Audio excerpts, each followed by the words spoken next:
দিল্লির জার্সিতে মুস্তাফিজুর রহমান নিজের শেষ ম্যাচে নিজের সেরাটা দিয়েছে, একেবারে নিংড়ে দিয়েছে নিজের 100%।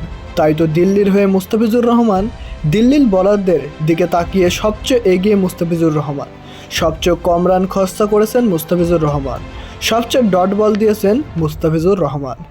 আপনি যেদিকেই যান না কেন মুস্তাফিজুর রহমান দিল্লির সেরা বোলার। তাই তো ম্যাচ শেষে মুস্তাফিজুর রহমানের প্রশংসা করতে ভোলেননি দলটির অধিনায়ক ফাফ ডু প্লেসিস। ম্যাচের মধ্যেও দেখা গেছে মুস্তাফিজুর রহমানকে নিয়ে ব্যাপক আপ্লুত ছিল দিল্লির ক্রিকেটাররা। সবাই মুস্তাফিজুর রহমানের শেষ ম্যাচের পারফরমেন্সে রীতিমতো মুগ্ধ।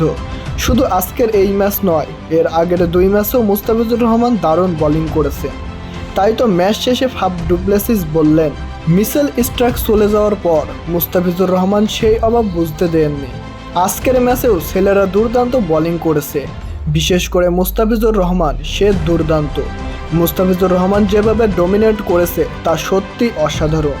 তাতে বোঝাই যাচ্ছে আইপিএলে মুস্তাফিজুর রহমান খুব অল্প সময়ের জন্য খেলার সুযোগ পেলেও নিজের সেরাটা দিয়ে আইপিএলকে জানিয়ে রাখলেন এরপরে আইপিএলে নিতে হলে তার যোগ্য দাম দিতে হবে।